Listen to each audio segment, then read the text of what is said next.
So today, let's talk about kicking Russia out of the SWIFT payment system. Now, of course, they say this isn't a payment system, it's a communication system, but that's not really true. Because what it does is it gives orders to transfer money and to guarantee money. So it actually is a payment system. They can phrase it however they want, but the effect is you transmit money. Russia getting shut out of the SWIFT payment system is and can be characterized as a cyber attack. And why is this? Because they're shut out of all these countries, they're shut out of the communication system, and what that takes is you have to cut the nodes off that are running into them electronically. So this is basically a denial of service attack. To go further, for instance, a ship was seized in the English Channel by Britain and taken to France. So basically, Britain and France took a ship, quote unquote, stole a ship from Russia. And then you have in Greece a situation where a ship was refused the right to refuel. So in effect, that ship is marooned and seized also, indirectly. So what can we expect from this? So under the laws of war, sanctions, cyber attacks, denial of service attacks, seizing ships, they can all be considered acts of war. And throughout history, they were considered acts of war. So what we can expect at a minimum is a in-kind exchange. So what that is denying SWIFT service to other countries using cyber attacks and seizing other countries' ships, refusing to fuel other countries' ships. So what we can expect is Putin will come out and direct cyber attacks in order to disable the SWIFT system. Since they've been denied use of it under the laws of war, they could actually attack the SWIFT system and deny other people's use of it. And to go one further, you could actually do cyber attacks against central banks and major banks, just as has been done to Russia. So the methodology of attack is not necessarily governed by the rules of war. The resulting attack is, not methodology. So you could see here a proportional response from Russia would be to cause the same type of liquidity crisis in Western nations and around the world that was caused by them.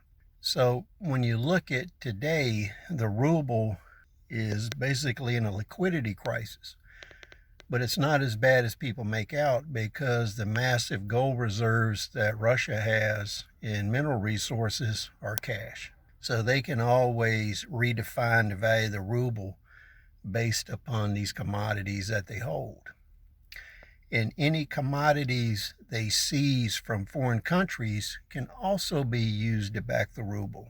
That's something nobody considers. Moving forward, I would expect to see cyber attacks and liquidity crises created against the dollar, the pound, and the euro at a minimum. So recently, Switzerland has even come out and repealed their neutrality so that they are cutting Russian assets out of SWIFT. And as a kindness, they're holding a whole bunch of money in Swiss francs that belong to the Russians.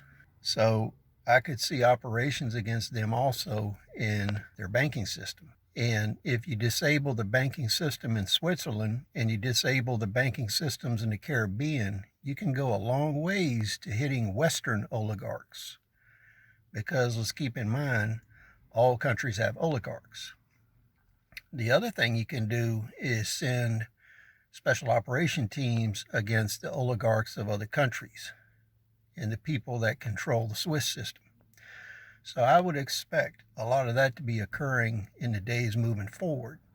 Now, another thing that they don't discuss on the evening news and on social media is the fact that once you took Russia out of the SWIFT system and the ruble, in the United States, England, and also in all EU countries, all of the ruble-based investments that banks have in those countries, they've all gone to zero.